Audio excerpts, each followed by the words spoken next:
Hello and welcome to NTD News Today. Kevin Hogan here. Let's take a look at our top stories. Homeland Security asking the U.S. military for help at the border. They're trying to remove thousands of illegal immigrants from under a bridge near the Texas border. France is demanding an explanation after the U.S. made a nuclear submarine deal with Australia. This while President Biden is expected to meet with the French president to reaffirm their alliance. President Joe Biden is addressing the ongoing United Nations General Assembly. He's set to talk about relations with China after the White House said the U.S. isn't seeking a Cold War with the country. Real estate heir Robert Durst is convicted of murder in California. He was accused of killing his friend Susan Berman in 2000 and is suspected of at least 2 other murders. A New York City waitress was attacked by guests. The restaurant says the attack was unprovoked, while the attackers claim they were responding to racial slurs.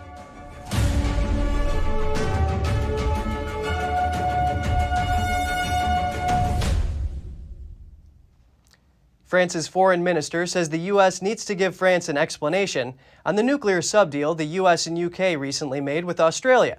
The AUKUS deal led Australia to scrap a $40 billion subdeal with France.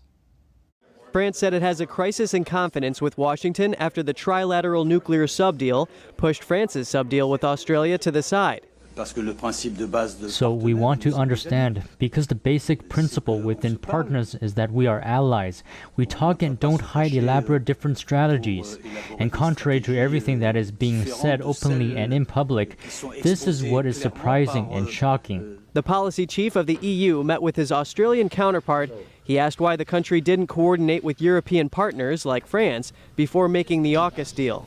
And I stress the fact that the current challenges to stability in the region call for more cooperation and coordination among like-minded partners. And certainly Australia, UK and US are like-minded partners with the European Union. More cooperation, more coordination, less fragmentation. British Prime Minister Boris Johnson says he believes the UK and France have an important and indestructible relationship. He says they will work to make the AUKUS pact not divisive.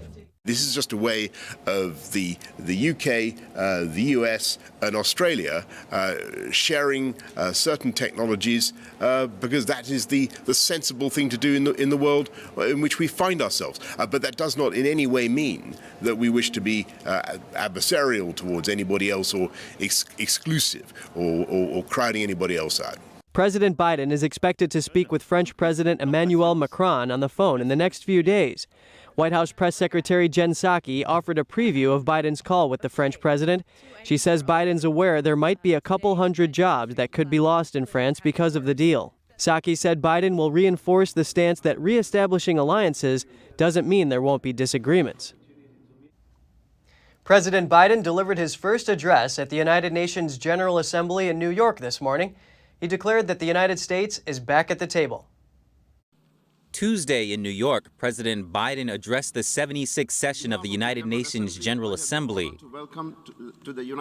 Chinese leader Xi Jinping has said he will attend the general debate via video link. I'm here. UN Secretary General Antonio Guterres recently implored the two nations to repair what he called their completely dysfunctional relationship, saying a new Cold War could spill damage onto other parts of the world. In a Monday briefing, White House Press Secretary Jen Psaki responded to his concerns. Well, first I would say the president's view and this administration's view is that our relationship with China is one not of conflict, but of competition.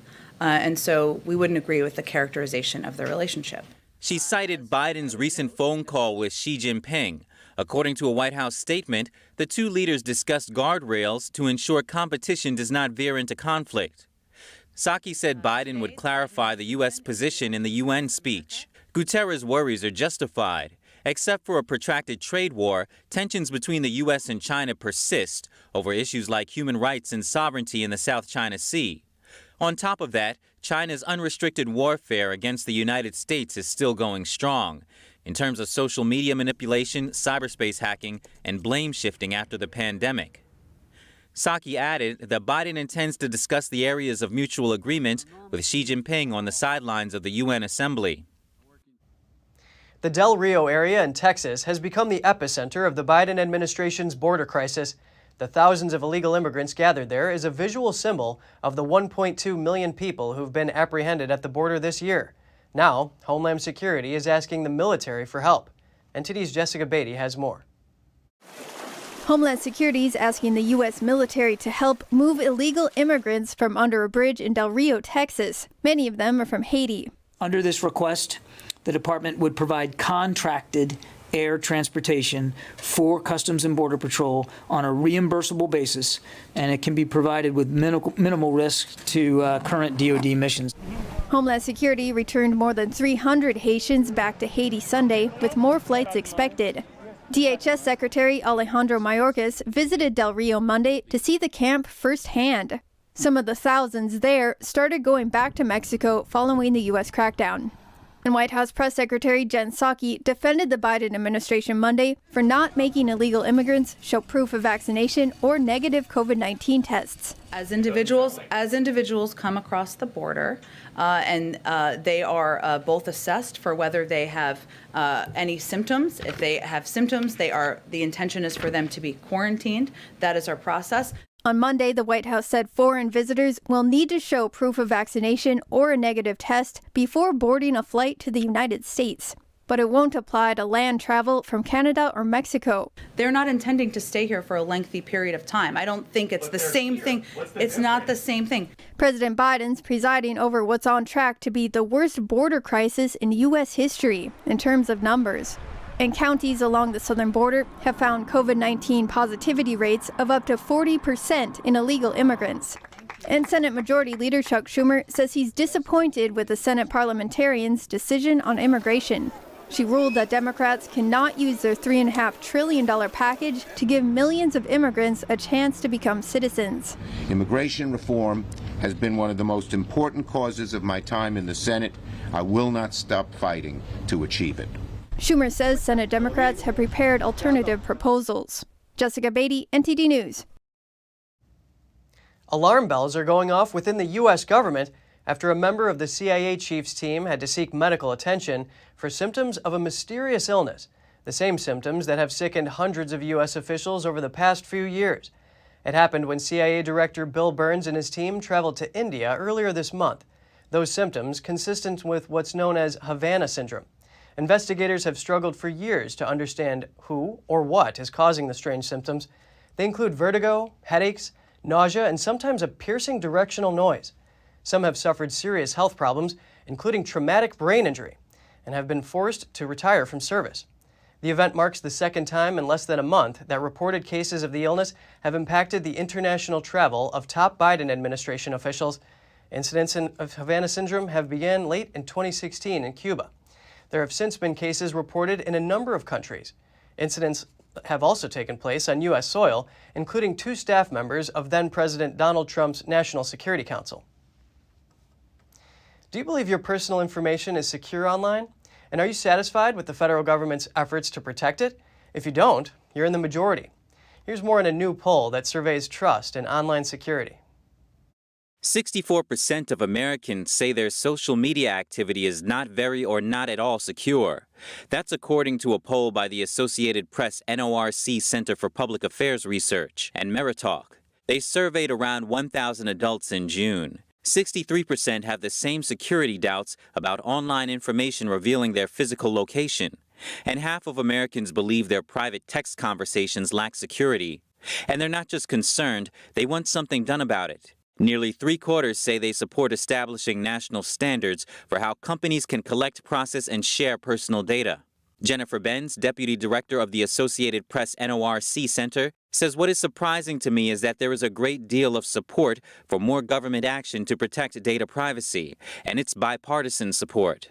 But the poll also shows that Americans don't have much trust in the government to fix it. A majority, or 56%, put more faith in the private sector to handle it. About 71% of Americans believe that individuals' data privacy should be treated as a national security issue. Both Democrats and Republicans show a similar level of support. But only 23% are very or somewhat satisfied with the federal government's current efforts to protect Americans' privacy and secure their personal data online. A California jury found multi-millionaire real estate heir Robert Durst guilty of murdering his best friend Susan Berman in 2000. The Friday conviction is a first for Durst, who is suspected of killing 2 others. NTD's Andrew Thomas reports. Durst, 78, could face life in prison. Superior Court Judge Mark Wyndham will set a date for sentencing. The jury deliberated for 7.5 hours over 3 days. Los Angeles County prosecutors argued Durst killed Berman in an attempt to cover up the disappearance of his wife, Kathleen McCormick Durst, in New York in 1982. Durst was only on trial for killing Berman in California, but prosecutors argued he murdered 3 people: his missing wife, Berman, and a neighbor in Texas. The prosecution delved into the 2001 death and dismemberment of Morris Black, who was Durst's neighbor in Galveston, Texas. A jury acquitted Durst of murder, even though Durst admitted he dismembered Black's body and dumped it into the Galveston Bay. Durst testified that Black pulled a gun on him and was shot accidentally, as the 2 men struggled for control of the firearm in Durst's apartment. The California prosecutors argued that Durst murdered Black because Black discovered Durst's identity, and Durst feared Black would turn him in. At the time, Durst was using an assumed name and disguising himself as a mute woman to evade investigators in New York who were looking into his wife's disappearance.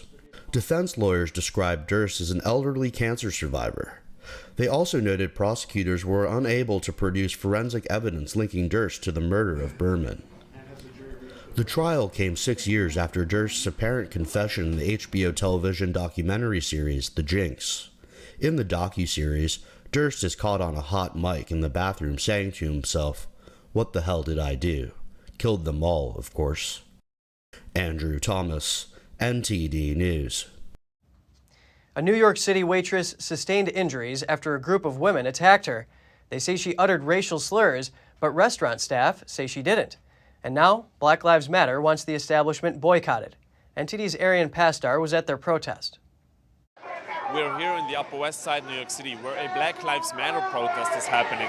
Because last week, 3 black women from Texas wanted to dine at this Italian restaurant here, but were denied service. The waitress accused them of having false proof of vaccination cards, which are mandatory now if you want to dine in New York City. She also allegedly cursed them out with racial slurs, to which the 3 women responded with violence. The 3 women were arrested, and the waitress had to be brought to the hospital. The 3 women were led to their table along with 3 male friends after the proof of vaccination issue was resolved. That's when the waitress walked past them and allegedly used racial slurs. Surveillance footage shows one of the guests then turned around, followed the waitress outside and attacked her.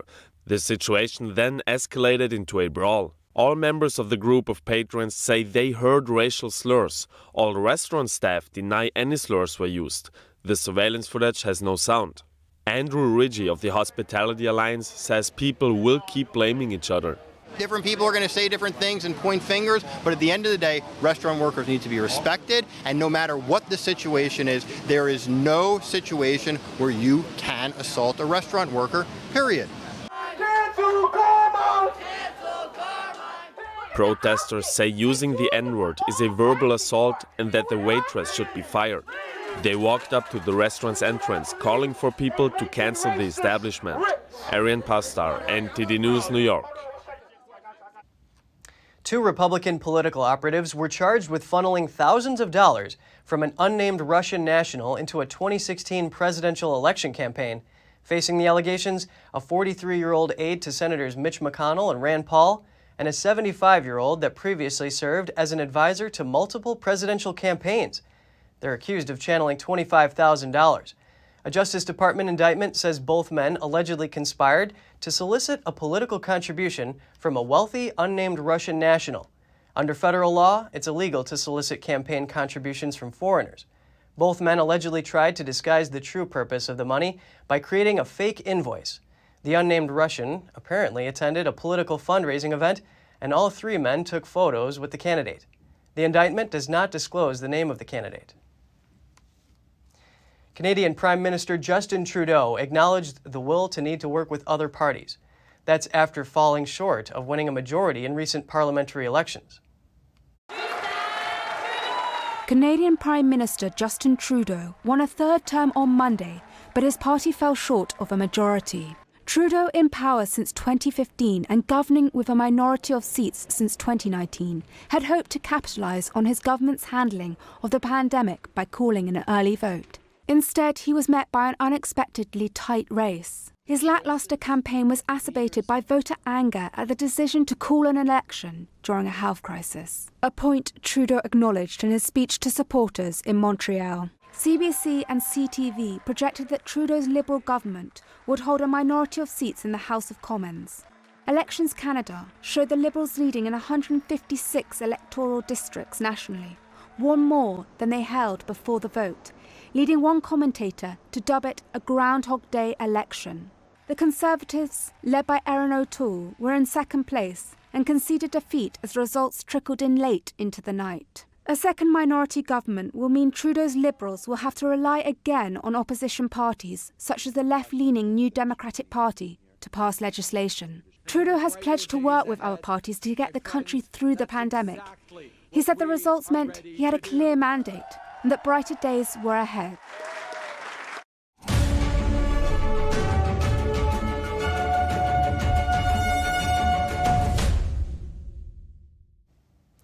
A doctor in Texas says he's rebelled against the state's new fetal heartbeat law.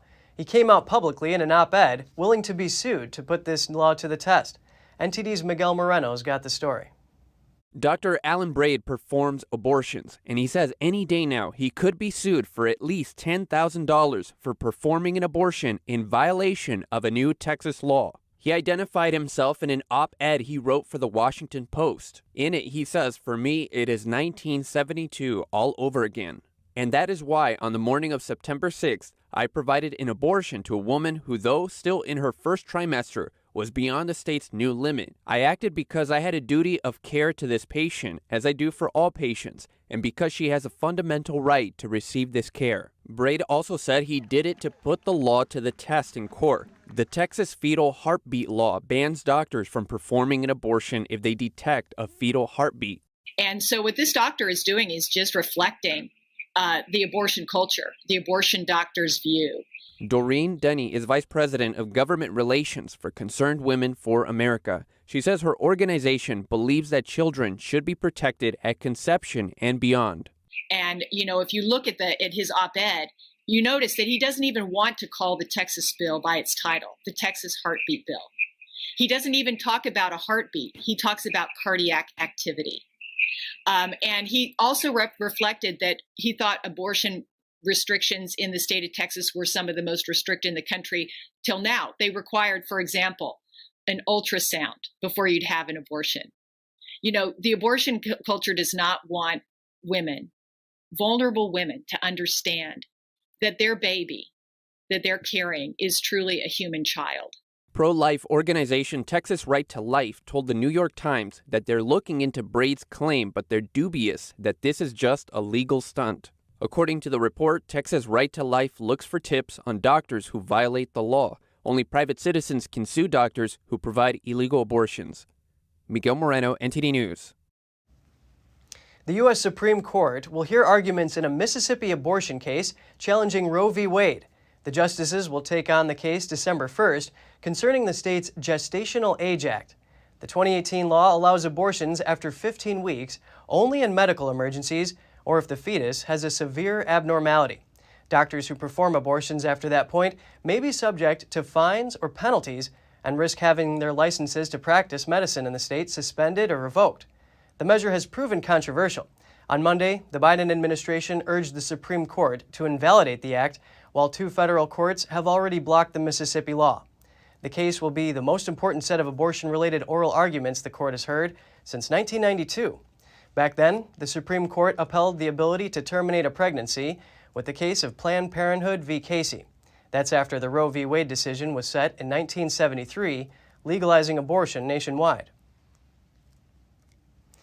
And the GOP is aiming to regain its strongholds in Georgia by appealing to more voters, in particular, Asian and Pacific Americans. The Republican Party is opening a new community center there to do just that. Here are the details. This Asian Pacific American Community Center, opened by the Republican National Committee, is the second in the country and the first in Georgia. It opened its doors last Friday in the state's second most populous county, Gwinnett County. The location is important. Two most competitive congressional districts, District 7 and District 6. Between the last 10 years, our Asian population in District 6 has increased by 51%. In District 7 has increased by a whopping 83%. Both districts had been Republican strongholds for decades, but flipped blue in the last two elections. The GOP also lost both Senate seats in Georgia. Now the party plans to recapture the seats by appealing to the principles that Asian Americans value. They love America, they love free enterprise, they hate communism, they value work and education. Exit polls from recent elections show that nationally, Asian Americans vote overwhelmingly for the Democratic Party, usually by 60 to 70%. But the GOP seems confident they can rally Asian Americans on a key issue: their attitudes on socialism and communism. To Democrats, the government never has quite enough power, and they are pushing the United States towards socialism and communism, the same systems that have literally oppressed billions of people in Asia. Asian American community leaders speaking at the opening event highlight patriotism and the need to preserve American values. This country provides us everything we need to stand up. Yes. And now we've got a time to pay back, because today is still land of opportunity, this greatest country in the world that I know. However, we're not sure about 100 years later. The Republican Party plans to open more such centers in other parts of the country. They've already done so in Orange County, California. A couple is donating $200,000 to 3 Philadelphia area Catholic schools. They hope the money can go towards helping students in need pay tuition. Kathleen and William Mullen sold their company 2 months ago. They decided to use some of the proceeds to give back to institutions that left an impact on them. The couple first donated $50,000 to Williams Elementary School. Mullen graduated from St. Lawrence School in Upper Darby, Pennsylvania in 1982. He says he remembers the kindness of the staff and making lifetime friends. The school's administration said there are always families there in need of help. The Mullins also donated $100,000 to the high school both William and his father-in-law attended, plus another $50,000 to a high school where he knows members on the board. Coming up, a new whiskey distillery in New York City, Manhattan's first in 100 years. It's tapping into the drink's popularity. All that and more here on NTD News.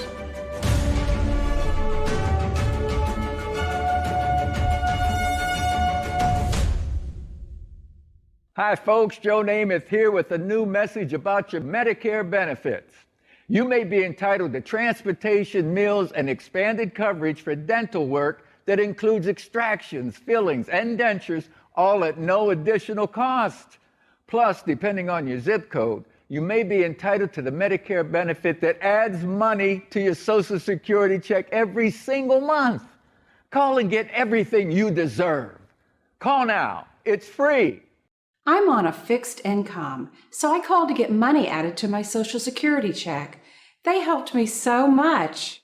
I called to save money on copays, get prescriptions, transportation, and my dental work covered. I couldn't believe I was spending money I don't have to spend. Millions of people have trusted the Medicare Coverage Helpline, and you can too. Call now. It's free. Call 1-800-764-1930. That's 1-800-764-1930 now. Secure, the true solution for your digital privacy and security. Secure is a private and secure messaging and email solution hosted in Switzerland, using military-grade encryption and Swiss privacy laws, giving you true privacy. Secure is 100% private and does not collect or sell any of your personal data. Secure's Helix technology connects you securely to our Swiss servers without the need of a VPN, guaranteeing privacy and security for all your communications. Secure Messenger doesn't require your phone number or any personal data that hackers target. Chat by Invites allows you to chat privately and securely with anyone outside of your secure network without the need for others to download Secure. Secure Send offers you a private and secure way to email anyone outside of Secure. You won't find this level of privacy or security on any other email or instant messaging application. Visit secure.com. Regain and protect your privacy today.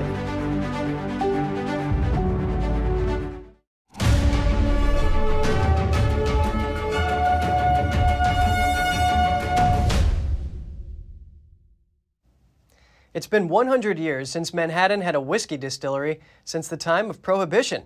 But tapping into the spirit's resurgent popularity, Great Jones Distilling Company just changed that. Here are the details. Immerse yourself in whiskey. That's pretty much the requirement when entering Great Jones Distilling Company, Manhattan's first whiskey distillery in 100 years. The 28,000 square foot complex was 6 years in the making and faced many obstacles along the way, including just finding the property itself, says project manager Andrew Marinoff. In order to understand what distilling is in New York City, you have to understand the zoning that it takes to be in a distillery. So we're in an M15 zone in which there are only 122 buildings in New York City that allow that operation. We know that because we saw every single one of them.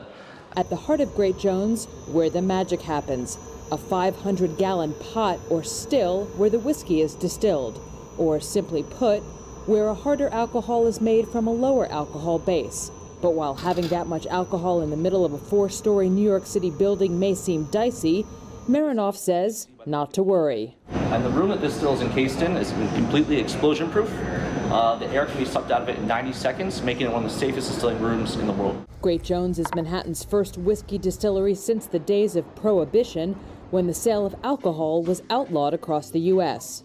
It's the brainchild of Juan Domingo Beckman, who, despite coming from the family that owns Jose Cuervo Tequila, is tapping into the recent whiskey craze, with bourbon, in particular, surging in popularity. The distillery includes a cocktail bar, restaurant, event space, and, of course, a speakeasy. Over the weekend, Silicon Valley held its annual antique auto show. Owners display their cars for the public to enjoy. Here's NTD's Eileen Ng with more. It's the 21st annual Antique Auto Show, one of the largest in the West. Every year, a different vehicle is featured. This year is the Pierce Arrow from 1901 to 1939. The show is hosted by members of the Santa Clara Valley Model T Ford Club. Every year, owners showcase their pre-World War II vehicles in San Jose's History Park. It's so much fun. And people love to see them. I mean, anytime somebody is on the sidewalk or in another car, they're always waving or taking pictures. So we love to get them out. It's a little piece of history that we're preserving, and we enjoy that part of it.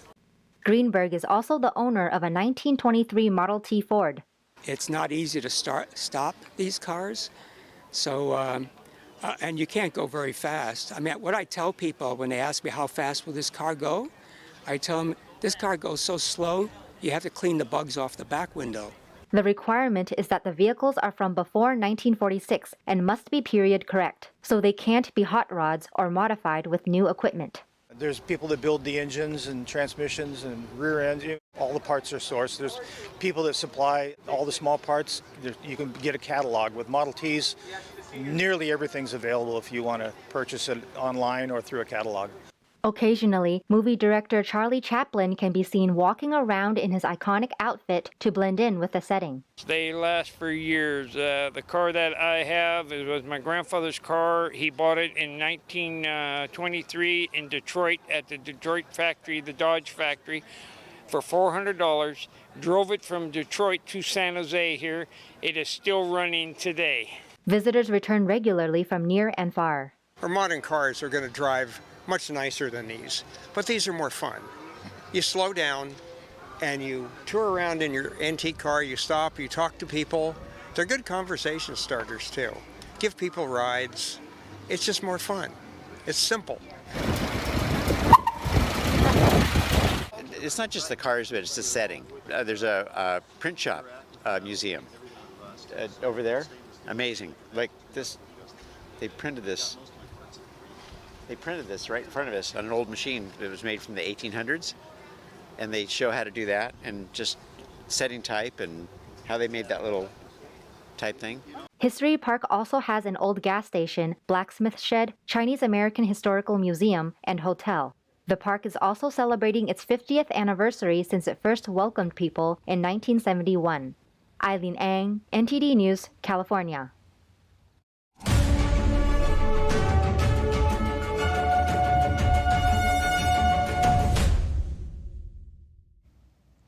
Now we turn to organ harvesting in China. The Chinese regime is known to have been removing organs from non-consenting healthy people for decades.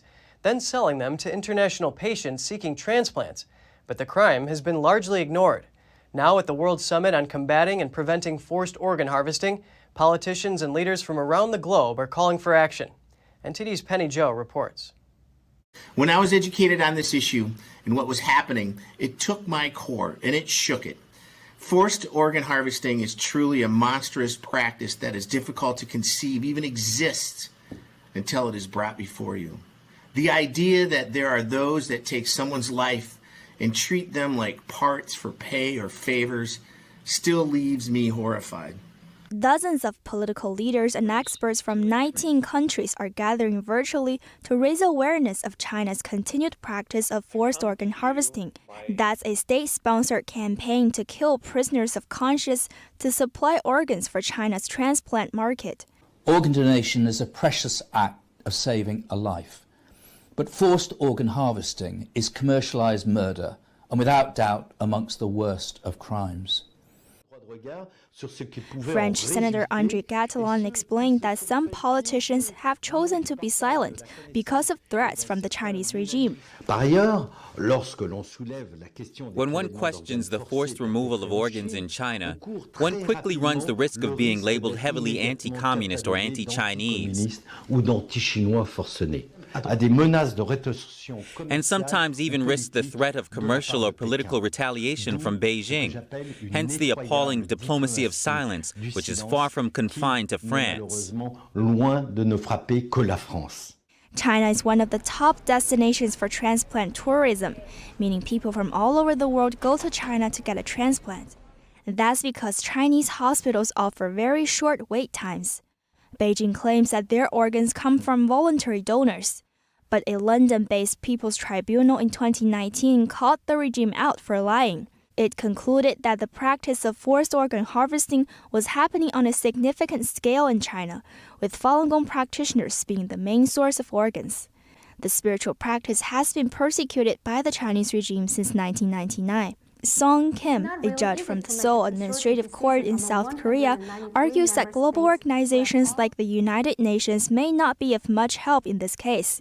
That's because the Chinese regime itself is a member of the UN Human Rights Council. It might take another 20 years for UN to take effective actions against the crime.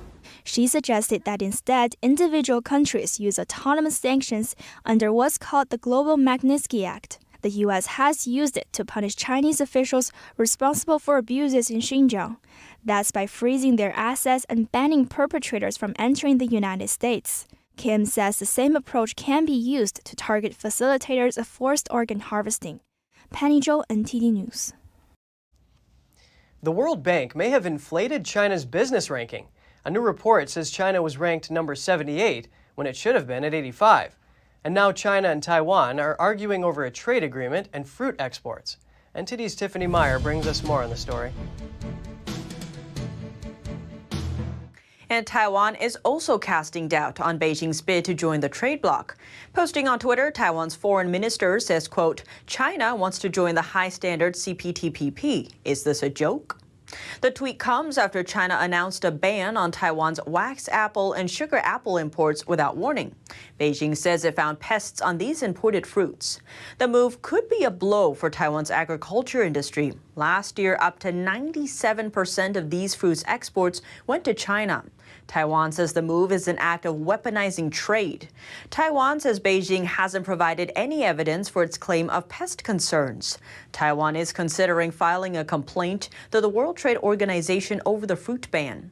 Beijing's fruit ban isn't entirely a surprise, though. Earlier this year, under heightened tensions between mainland China and Taiwan, Beijing banned Taiwan's pineapple imports, citing harmful creatures that could come with the fruit. Taiwan fired back by saying there's nothing wrong with the pineapples and accused Beijing of playing politics. A former World Bank CEO is alleged to have pressured staff to boost China's ranking. Kristalina Georgieva is now heading the International Monetary Fund. An independent report says when she headed the World Bank, she pressured staff to boost China's ranking in a flagship report. This was at the same time the Washington-based lender saw China's support for a big capital increase. The report was prepared at the request of the bank's ethics committee. It uncovered that the Doing Business 2018 report should have ranked China 85th, but instead ranked it 78th. The report's ranking is based on world business conditions. Georgieva says she disagrees fundamentally with the findings and interpretations of the report. As a result, the World Bank said Thursday it would pull the Doing Business report. The Chinese regime said on Friday it attaches great importance to improving the business environment. China is the third largest shareholder of the World Bank, after the United States and Japan. Still to come, Afghanistan faces a food crisis under Taliban rule. The economy is down and the country could soon run out of food. Find out more when we return on NTD News.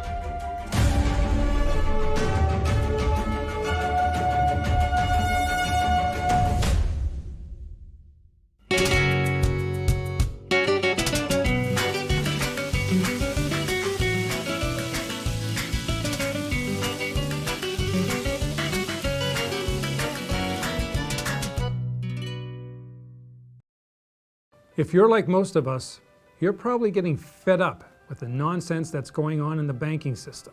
Did you know that top U.S. banks have recently amended their depositor terms and conditions to include the words bank failure and what's required of you in 24 hours if, or should I say when, it happens? Don't get blindsided by your bank. Call GSI Exchange today to pick up your complimentary copy of the Bank Failure Survival Guide at 866-424-2382.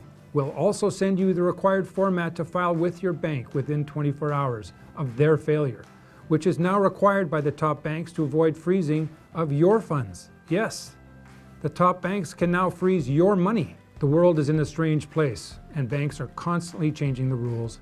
So stay on top of the current events that really matter by calling GSI Exchange and requesting your free guide at 866-424-2382. Are you looking for a news source that does not spin the truth, doesn't push any false narratives, and instead presents you with the facts and lets you make up your own mind? Then go to readepic.com and try the Epic Times newspaper for yourself. It's pure honest journalism that's based in traditional values. Okay, Dad. 1, 2, 3.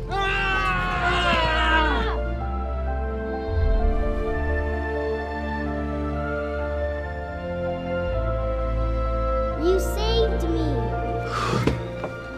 Dad?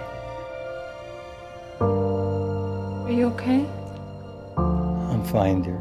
Your hero needs you now, and AARP is here to help. Find the care guides you need at aarp.org/caregiving.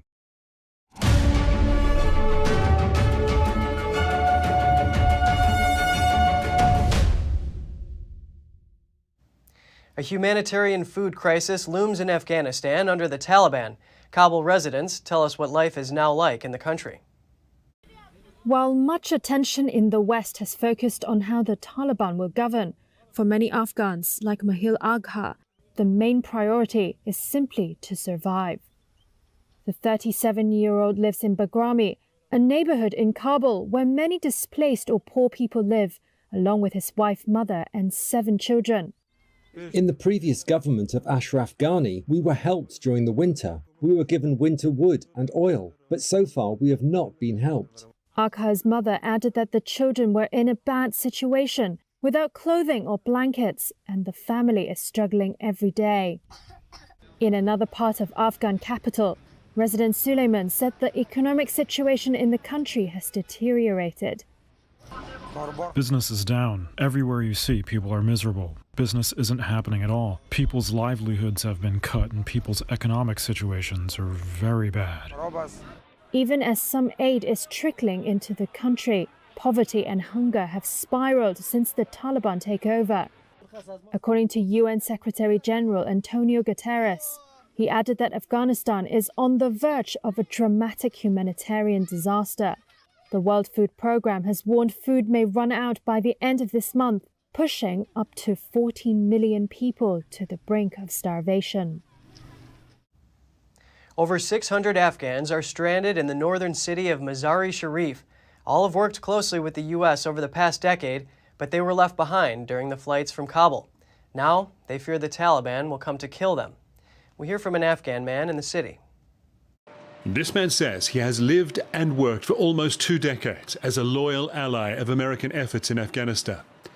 Now he is stranded, vulnerable, too scared to reveal his identity. We're calling him Wakil. I'm afraid maybe they have some plan.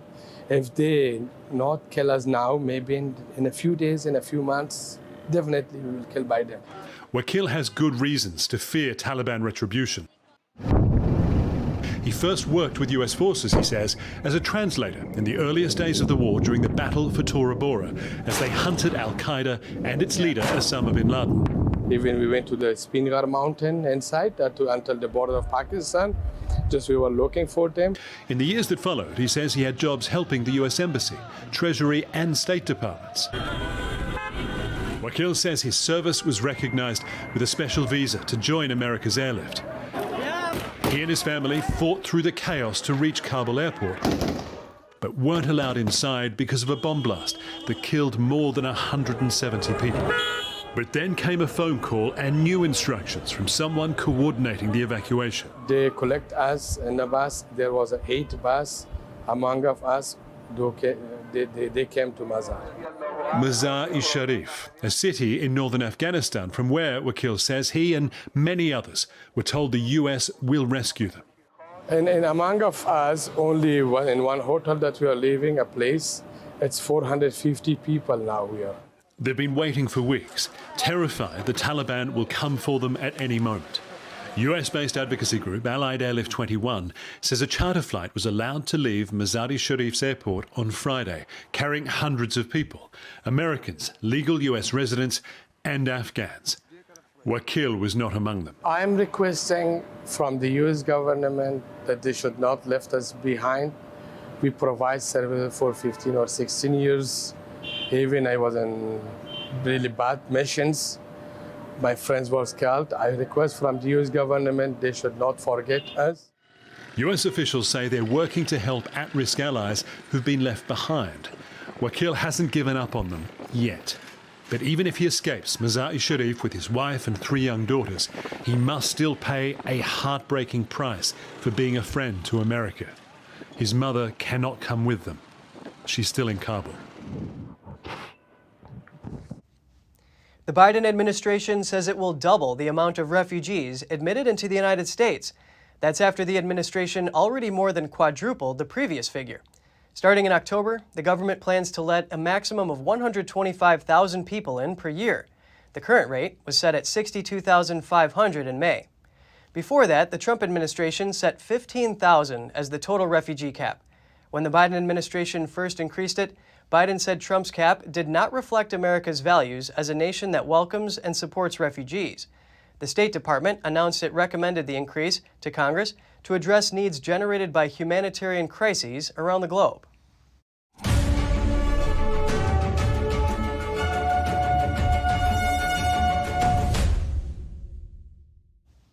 A 23-year-old pianist from Kazakhstan has won the prestigious Leeds International Piano Competition, earning him a record deal and European tour. NTD's Andrew Thomas reports. Kazakhstan-born pianist Alim Baysambayev began his musical career when he received a miniature toy piano for his 5th birthday present. Now at age 23, he's won the career-making Leeds International Piano Competition, beating 4 other finalists. I'm still coming down from cloud 9, and really it's a wonderful feeling, and I'm so happy, but also unexpected, and yes, and looking forward to what will come next. Held every 3 years, the competition had to adapt due to the pandemic. It held a virtual first round in April with no live jury or audience, and competitors performing in different locations. I remember playing in the international first round and being quite nervous actually, because I hadn't played for an audience for a long time or for anything that's that high profile. The final rounds were held in Leeds, northern England. On Friday, Basembayev performed Sergei Rachmaninoff's Rhapsody on a Theme of Paganini, Opus 43, along with the Royal Liverpool Philharmonic Orchestra in front of a live audience. The final was just unforgettable. Will probably stay with me for the rest of my life because of just playing for an audience. I think the audience, especially in Leeds, was so warm, but it's really, really special having that, and I think I was very, very lucky. The winner of the first prize and Dame Fanny Waterman gold medal is Alim Basembayev. Basembayev is the first pianist from Kazakhstan to win the Leeds. As winner, he gets the competition's Waterman Gold Medal and a $34,000 cash prize, as well as a package including a management deal, a record contract, and a European tour. Basembayev also scooped the audience prize. Andrew Thomas, NTD News.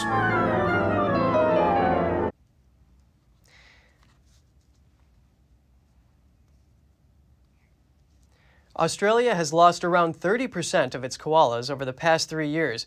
A combination of drought, wildfires, and developers cutting down trees has hurt the iconic Australian animal. The Koala Foundation is now urging the government to do more to protect the creature's habitat. The foundation estimates the koala population has dropped to less than 60,000 this year from more than 80,000 in 2018. New South Wales in Australia's southeast has seen the steepest decline. Koala numbers there have dropped by over 40%. Huge wildfires burned through koala habitats there in late 2019 and early 2020. The Koala Foundation chair says the country needs a koala protection law and notes that the figures of the animal's decline are probably worse than reported. On today's health segment, we look at 7 secrets for health and healing. Here's Gina Marie, who brings us Strong Mind and Body.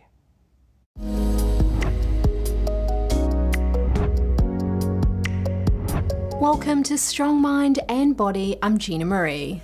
Aging well takes a lifetime and the results can be dramatic.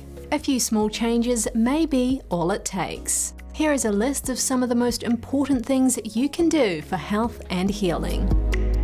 Number 1, unless you change the behaviors that are making you sick, you will never completely heal. This is true whether you have a funky diet, an overwhelming lifestyle, too much work, or a stressful relationship. Number 2, listen to your body. Your body sends you signals when things are amiss long before you actually get sick. If you ignore these messages, they'll get louder and louder until you can't ignore them. In most cases, illness is your body's loudspeaker after a string of polite but ignored messages. Number 3, your emotions are a key to your health. The Chinese say that your emotions are the root of 100 illnesses. Strong emotions such as anger, depression, fear, anxiety, grief, and intense longing have the ability to affect your health. Number 4, aging is a state of mind. People who are aging well have a love for life. They get out of their house, they are active, they volunteer, and they have places to go and things to do. Number 5, one of the best things that you can do for your body is to move it. There's a proverb in Chinese medicine, where there is no movement, there is pain. Where there is movement, there is no pain. Exercise improves your mood, reduces stress, improves the health of your lungs and heart, brings your blood pressure down, and keeps your joints and muscles loose. Number 6, your body is programmed to heal, but sometimes you have to give it a little help. Healing takes a lot of energy, so getting enough rest and good quality sleep is important. Eating food that supports healing and reduces inflammation is also crucial. Number 7, love your body. It's not something to outsmart, overcome, or be whipped into shape. It's the vessel that holds your spirit. In Chinese medicine, your spirit, or Shen, resides in your heart and is responsible for your feelings, consciousness, memory, and thoughts. You know instinctively that your heart is an emotional organ. When you feel heartbroken, thank someone from the bottom of your heart or send someone hearts to show your love. There's a saying that when the heart is at ease, the body is healthy. Thanks for watching. At NTD, we're honored to be your source for the news. Catch us again tonight at 6:30 Eastern. In New York City, I'm Kevin Hogan.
Before you go, here's something you should know. Don't forget you can catch all of NTD's programs on television. NTD Business premieres live Mondays through Fridays at 5 p.m. We broadcast to many of your favorite platforms, Apple TV and Roku, for example. We're also rapidly growing on cable, satellite, and over-the-air all across the United States. Just go to ntd.com/TV, type in your zip code, and find all the ways you can watch NTD.